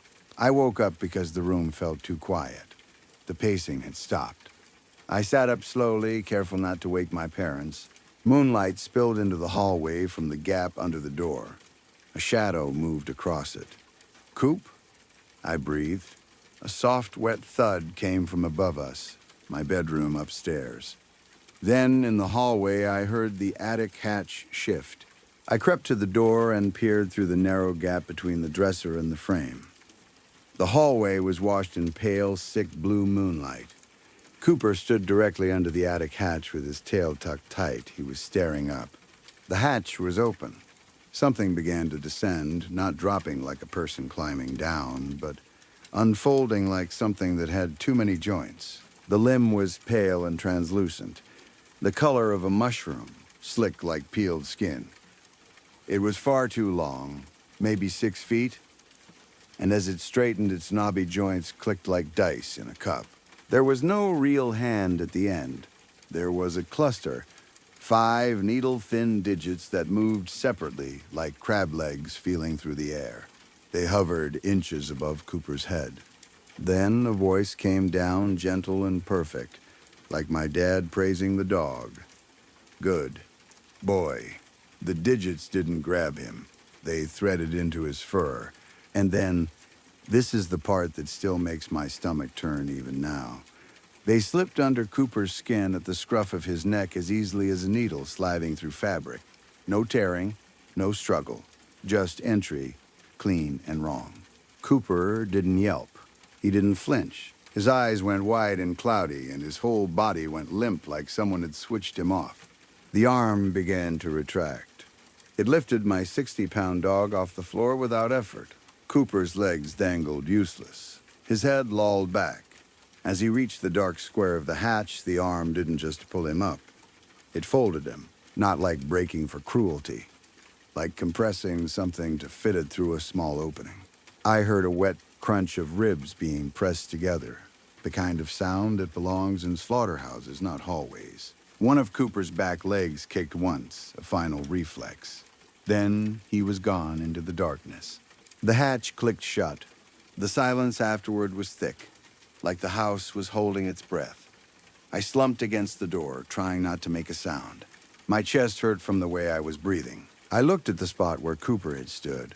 No blood, just a perfectly round puddle of gray, oily fluid. Then, above my head, inside the ceiling of the master bedroom, I heard it. Click, click, click. The sound of Cooper's claws on wood. But it was coming from inside the attic. And then I heard a bark. Cooper's bark, happy, playful, the bark he used when you picked up a tennis ball. "Leo, come play." The voice was wrong. It had Cooper's tone, but the words were shaped like human speech. It was like something was wearing the idea of my dog, trying to make it fit. Morning came cold and flat. No birds. No friendly wind. Just a stillness that made everything feel staged. Dad moved the dresser first, straining like effort could make him feel normal again. He stepped into the hallway with that determined look people get when they decide the world is going to behave because they need it to. "Cooper?" he called. "Coop, where are you, buddy?" No collar jingle. No pause. Mom came out behind him, rubbing her arms. "Leo, did you let him out?" I stood in the doorway, staring at the attic hatch. It was closed, but the wood around it looked swollen, the ceiling planks bulging downward like skin over a bruise. "I didn't let him out," I said. Dad checked the kitchen, the porch, called out into the empty fields. When he came back inside, I walked to the spot under the hatch. On the floor, perfectly centered in a pale gray stain, was Cooper's collar. The buckle wasn't broken. The nylon wasn't torn. It looked like the dog had simply dissolved out of it. I picked it up. It was cold and heavier than it should have been, coated in a thin layer of translucent slime. He must have slipped out a window, Dad said, but his voice caught when he saw the collar. That doesn't make sense. It was tight. He didn't go outside, I told him, my voice shaking. Don't start, Leo. Not today. Then we heard it again. Ha, ha, ha, the wet panting of a dog after a run. It wasn't coming from the floor. It came from the wall behind the coat rack, muffled, vibrating through the cedar planks like lungs were pressed against the other side of the wood. Ha, ha. Ha, Mom froze with her hand over the coffee pot. Is he in the walls? Frank, is there a crawl space back there? The panting stopped instantly. A second later came a soft, playful woof, the sound Cooper made when he wanted attention, followed by a wet, sliding noise that traveled up inside the wall, across the ceiling, and stopped directly above my head. Ha, ha, ha. It's resonance, Dad whispered, but he sounded like he was trying to hypnotize himself. Wind, vents, suction, something like that. Frank, Mom said, voice rising, that sounds exactly like him. The panting slowed. It deepened. It became heavier, almost guttural. Then the voice came again. Leo, come, play. It was Cooper's bark turned into words, and my own voice twisted into the shape of the sentence. A horrible mix, dog tone, human language, machine delivery. Then a long thump hit the ceiling. The whole house flexed. A seam in the cedar pulled apart, and for a split second I saw movement in the gap. Not fur, not skin like ours, but pale, needle-thin ribs expanding and contracting as if the house itself was breathing through them. Mom's voice cracked. We're leaving. Frank, get the keys. We're leaving right now. Dad didn't move. He stared at the pantry door, the one he'd nailed shut. The nails were turning. Slowly, like something inside was unscrewing them, backing them out of the wood with a high metallic screech. Scree, scree. One nail loosened, then another, until the last one dropped to the floor with a hollow clink. The pantry door didn't swing open. It sagged, held in place by thick, ropey strands of gray slime that clung like tendons. Keys! Frank! Mom shouted, panic breaking into full terror. Dad's voice went calm in the worst way, like something in him finally accepted the truth. Get to the car, he said. Leo, take your mother. Go. We ran for the front door. I grabbed the handle and pulled. It didn't move. It wasn't locked. It felt fused, like the frame had been glued shut from the inside. The gray fluid had leaked into the seams overnight and hardened into something that didn't flex. The window! I yelled, pointing to the bay window in the dining room. We sprinted for it, and then the floor changed under us. Snap, snap, snap. The cedar planks beneath Dad's feet opened like wooden teeth. Frank, Mom screamed. Dad's leg dropped through, but there was no crawl space below. Not dirt, not empty air. Something grabbed him. I looked down and saw pale, multi-jointed arms, more than one, winding around his thigh like constricting snakes. Their joints clicked as they tightened. Dad roared and slammed the tire iron down, trying to break the boards apart. But the boards weren't boards anymore. Where the tire irons struck, the wood bled. Thick, dark fluid sprayed up, smelling like old copper and wet fur. The wallpaper got splattered, and the stains soaked in fast, like the house was thirsty. The house made a sound, not a groan. A whistle, high then low, 2 notes like breath being pulled through something narrow. Then the voices started, not one voice, many.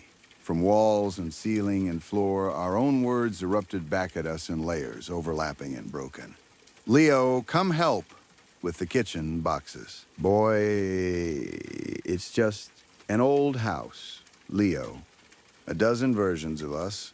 All wrong, all mechanical, all hungry with imitation. Something pale surged out of the pantry. Not like a creature stepping into the room, but like the house pushing part of itself forward. a knotted mass of slick muscle and skin still attached to the wall behind it. It hit Dad with the force of something heavy and practiced. He didn't even have time to scream. Needle-thin fingers, 6 inches long, too many joints, threaded into the pores of his face. They didn't stab. They slid under his skin like they were looking for nerves, mapping him from the inside. Mom tried to lunge toward him. I grabbed her and pulled her back so hard she stumbled. Mom, look at his arm. Dad's arm, the one bracing against the floor, was changing. The skin turned gray and translucent. Veins darkened into something oily and metallic. He wasn't being eaten the way people imagine monsters eating. He was being taken apart and fitted into something larger. Go, Dad managed, and his eyes rolled back. The thing pulled. The sound was like a tree splitting in a storm. Dad's jaw fused to the floorboards as if the house was sealing him in place. His ribs arched under his shirt as his torso was dragged inch by inch into the opening. The last thing I saw was his hand still gripping the tire iron, and even that began to change. His skin spread over the metal as if the tool was becoming part of him until the iron didn't look held anymore. It looked grown. The window, Mom. Now. I grabbed a heavy dining chair and smashed it into the bay window. Glass burst outward onto the porch. I shoved Mom through first, ignoring the way her dress snagged on shards. She didn't even react to the cuts. Adrenaline had turned her into pure motion. I climbed out after her and hit the porch hard, then rolled into the dust. We ran to the station wagon. Mom fumbled with the spare keys so badly she dropped them twice. I turned back once because I couldn't help it. The house looked different. It wasn't a building anymore. It looked like a hunched shape, breathing slow and deep. The walls pulsed a steady inhale and exhale that kicked dust up around the foundation. In my bedroom window, a face appeared, pale and stretched. It had my father's nose and Cooper's wide, glassy eyes. It pressed its mouth to the glass, and even from 50 yards away, I heard that 2-note whistle, like the house exhaling. Mom got the engine started. We fishtailed down the driveway, tires screaming on gravel. As we hit the main road, I looked in the rearview mirror. The pulsing had stopped. The gray fluid retracted into seams and cracks. The sagging organic weight of the house stiffened back into straight lines and sharp edges. It returned to what it had pretended to be. A tall, narrow Victorian, quiet and beautiful in the morning light. The Blackwood place stood perfectly still against the rising sun, looking like a bargain again, like a fresh start, like a home, like it was waiting for the next family to pull in and believe they'd gotten lucky. Story 7. I was thrown into the utter commune by my mother. That is the simplest way to say it. She would have described it differently. She would have said we were called there. She would have said we were chosen. She would have said the world outside had become poisoned and cruel, and that the commune was the only place left where a soul could be cleaned. She always talked like that after she joined them. Everything became about purity, purpose, and belonging. But the truth was simpler. My mother was lost. She had always been that way, even before the commune. She was free-spirited in the way adults call themselves when they don't know where they belong. She chased ideas like they were doors to better lives. Meditation groups, cleansing diets, healing circles, people who talked about energy and rebirth and hidden truths. She never seemed to stay with one thing long enough to see what it really was. Then she found the utter commune. Or maybe they found her. They called themselves a family, a herd, a holy body under one divine mother. They believed that a giant mother cow had descended from the heavens to nurture humanity with the milk from her pure and everlasting udders. That was their whole faith. Or at least the part they told new people first. The cow was not just an animal to them. She was the source of life, the great mother, the divine provider, the udder above all udders. They said her milk could cleanse sin, heal bodies, strengthen families, and open the path to paradise. Most of us never saw her. We only saw the milk. Every morning and evening it was poured into our cups like a sacrament. We were told 1 cup was worth more than a human life. We were told spilling it was rebellion. Throwing it away was an insult to heaven itself. There were consequences for treating the milk badly. There were consequences for almost everything. The commune had layers of power. At the bottom were people like us, ordinary believers, families, children, workers, women with tired eyes, men with bent backs, kids who had been brought there too young to understand they had been taken anywhere. Above us were the utter leaders. They were the enforcers, disciples with shaved heads, white robes, and heavy hands. They watched us during meals, prayers, chores, lessons, and sleep. They carried wooden rods and sometimes metal hooks. If someone broke a rule, the utter leaders handled it. They called it correction. They called it forcing demons out of the body. Sometimes the correction was a beating. Sometimes it was worse. The utter leaders enjoyed blood rituals. I don't know how else to say it. They acted solemn when they did them. But I saw their eyes. I saw the way they looked forward to it.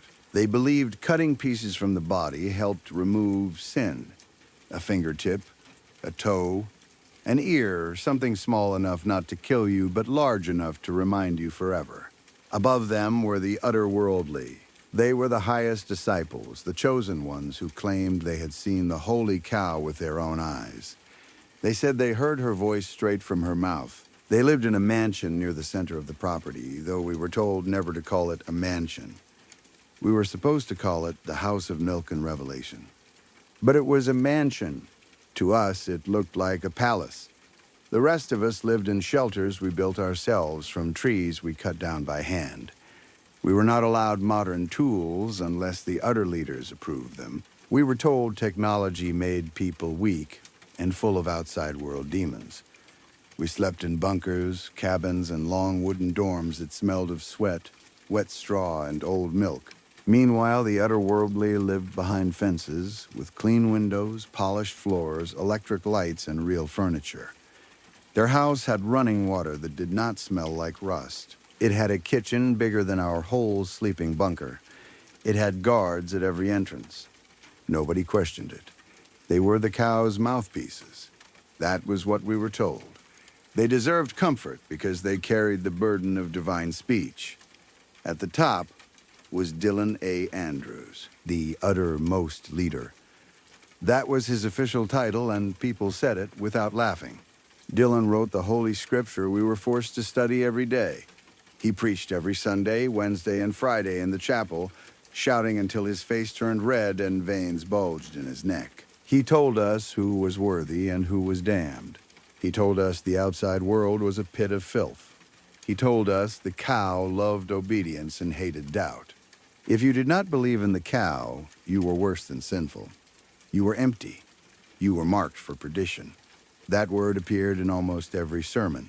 Perdition. He liked the way it sounded. He would spit it from his mouth like a curse, and the adults would tremble while the children repeated it in whispers. My mother believed every word. She divorced my father to join the commune. My dad worked on oil rigs, and because of that, he could not be around enough to fight properly for me. My mother got custody, and once she did, she used it to bring me into her new life. I chose her at first. That is the part I still hate remembering. When my parents split, I wanted to stay with my mother. I loved her more than anything.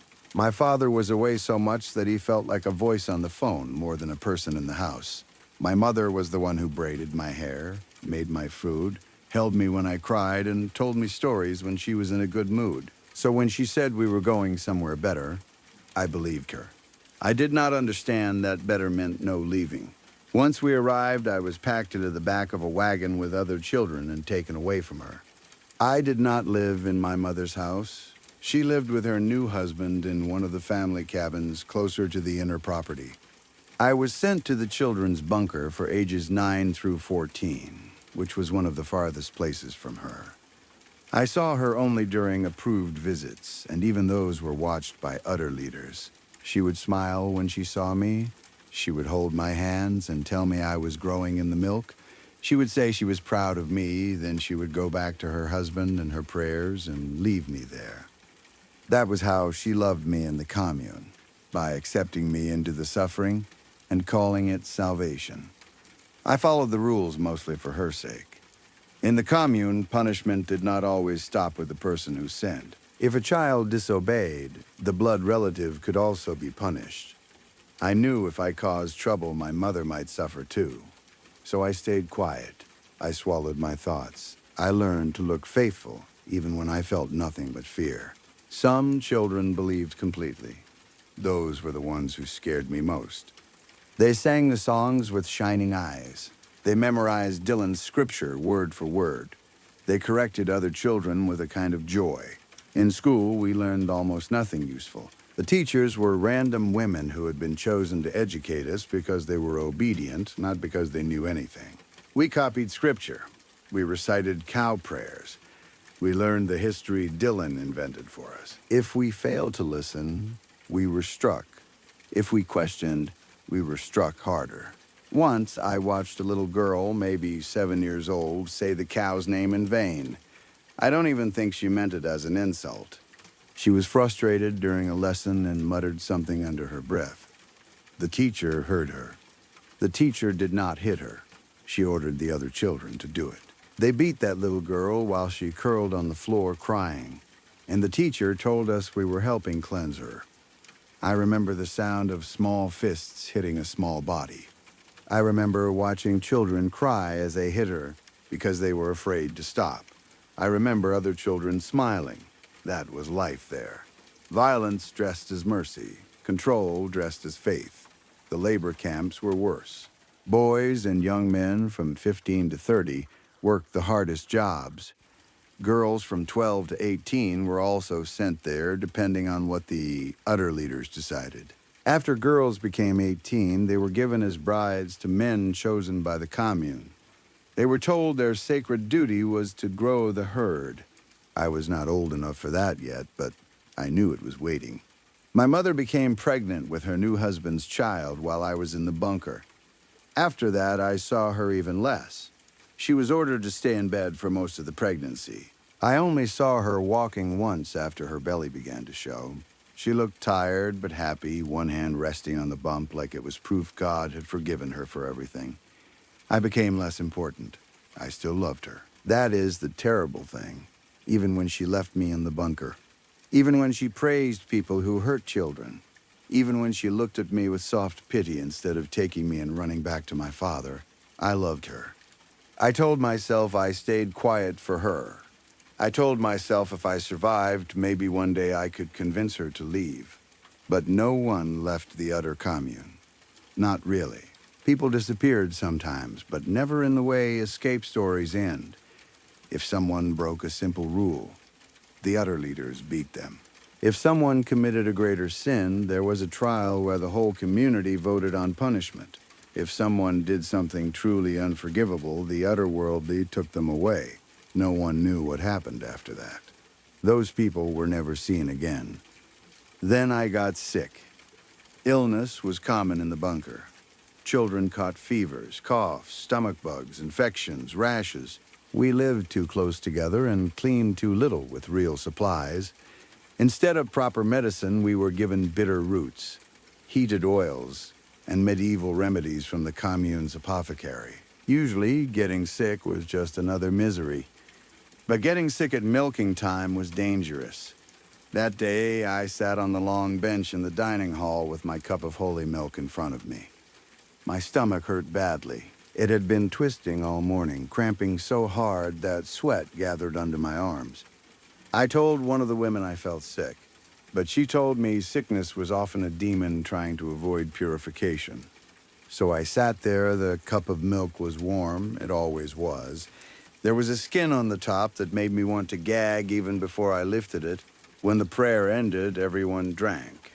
I forced the milk down as fast as I could. It coated my tongue and throat, thick and sweet and sour at the same time. For half a second, I thought I had managed it. Then my stomach clenched. I bent forward with both palms on the table and vomited. Milk came up in a violent rush, splashing across the wood, spilling over my hands, dripping onto the floor. The room went silent. Then someone stood so fast the bench scraped behind him. "Diseased," he shouted. I looked up, shaking. He pointed at me with horror on his face. "The milk has rejected her. She is unholy." "No," I tried to say. "I'm sick. I'm just sick." But others began repeating him. Rejected, unholy, diseased. The words spread faster than reason could. Hands grabbed me. I tried to explain. I told them my stomach hurt. I told them I hadn't meant to throw it up. Nobody listened. They dragged me to the House of Milk and Revelation. The mansion, I had never been inside before. The conference room they brought me to had gray rolling chairs and a shining glass table. Everything was clean and cold. The room smelled like lemon cleaner and leather. Two udder leaders stood guard by the door while I sat trembling in one of the chairs. I thought about my mother. I wondered if they had told her. I wondered if she would come. Then Dylan entered. In person, he was larger than he looked from the chapel stage. Tall, broad, well-fed. His suit fit him perfectly. His shoes shone. His face was calm in a way that made me more afraid than anger would have. He sat across from me, then leaned forward with both palms flat on the glass table. His hands left smudges on the perfect surface. "Did you throw up the milk?" he asked. His eyes did not leave mine. "Yes," I said quickly, "but I was sick. I didn't mean..." He held up one hand. I stopped talking. He had heard enough. "Follow me," he said. The other leaders pulled me from the chair. They led me through the back of the mansion and into the woods behind it. The air was thick and damp. Mud sucked at my shoes. Branches scratched my arms and caught in my hair. The adults walked faster than I could, and when I fell behind, they shoved me forward. We walked for miles. At least it felt like miles. Then the forest opened. In the clearing stood a barn bigger than any building I had ever seen. It was not tall like a skyscraper exactly. It was wide. So wide it looked like it could hold a whole town inside. The walls were metal. The doors were steel, enormous and thick, operated by machinery because no human hands could have opened them alone. My stomach cramped again. The doors groaned apart. We stepped inside. And I saw the cow. There is no good way to explain how large she was. Her body filled the barn like a mountain of flesh. She was slumped backward against reinforced walls. Her huge legs spread awkwardly, her enormous belly rising and falling in slow breaths. Her udders faced upward, each one larger than several houses combined. Tubes and pumps were attached to them, drawing milk through clear lines that ran into glass bottles and metal containers below. The smell nearly made me collapse. Barnyard filth, rot, sour milk, blood, waste. Something chemical underneath. It was like an outhouse and a slaughterhouse mixed together in hot air. Milk and bile rose in my throat. I vomited again, this time through my mouth and nose, but nobody cared. Stairs and platforms climbed the inside of the barn. Sky bridges crossed above the cow's body. Workers moved across them, poking, prodding, measuring, adjusting machines. Some wore robes, some wore lab coats, some wore masks over their faces. The cow was alive. That was the worst part. Her ears twitched as flies swarmed in thick black clouds. Her eye rolled slowly when we approached the upper bridge near her face. Her black pupil was huge and slanted, glossy as oil. Her tongue slid from her mouth, thick and wet, licking grime from her nose before pulling back in with strings of drool. Dylan stepped forward on the bridge and began to preach. His voice echoed through the barn. He spoke to the cow, but he spoke loudly enough for everyone to hear. "Great mother of milk," he cried, arms wide, "this child has rejected your gift. She has cast your holy offering from her body. Judge her, cleanse her, return her to purpose." The cow grunted. The sound shook the building. Metal trembled. Chains rattled. The pumps vibrated. I felt the noise in my teeth. I knew then that I was going to die. Before I could scream, Dylan shoved me. I fell from the sky bridge. For one terrible second, I dropped through hot, stinking air. Then I landed on the cow's tongue. It was enormous, slick, and covered in raised taste buds as large as furniture. The surface pulsed beneath me. Thick saliva soaked my clothes and hair. I tried to crawl, but the tongue shifted and threw me forward. The cow spat me out. I slid down the wet slope of its mouth and fell onto one of the massive udders. I lay there gasping, covered in slime, staring up at the bright lights and metal bridges high above me. Then something moved beneath the skin of the udder. A rope-like tendril slid out from a swollen opening. It wrapped around my ankle. I kicked and screamed, but it tightened like a snake. Then it pulled. I was sucked into the udder with brutal force. The world became red. I tumbled through a throbbing tunnel of living tissue. The walls pulsed around me, wet and hot. A river of milk rushed beneath me, dragging me deeper. The tendril pulled me through the current while I clawed at soft flesh, leaving no marks that mattered. Then the tunnel opened. I floated into a vast inner world of organs, membranes, and glowing cells. Everything moved slowly around me, suspended in a jelly-like substance that held me weightless. Tubes pulsed, veins shifted. Pale shapes drifted like jellyfish through the red light. For one moment, even through the fear, I felt awe. I was inside the holy cow, inside the thing my whole life had been bent around. Then the little cows came. I call them little because they were tiny compared to the giant body that held us. But in truth, they were the size of normal cows. They swam through the organ light toward me, their bodies pale and slick, their eyes blank, their mouths opening too wide. They hit me all at once. Their teeth tore into my arms, my legs, my side. I screamed, but my mouth filled with thick fluid. The sound became bubbles. Pain flashed everywhere. They ripped pieces from me and chewed with slow, grinding force. Chunks of my body floated away, pulled by currents into different organs, disappearing into the cow that had judged me. As they tore me apart, I thought of my mother, not Dylan, not the udder leaders, not the children who shouted unholy, my mother. I wondered if she knew where I was. I wondered if she would cry. I wondered what punishment would come for her because she was my blood relative. And then, just before everything went black, one final thought passed through me. I loved her so much that I had stayed. I loved her so much that I had died in the stomach of her God.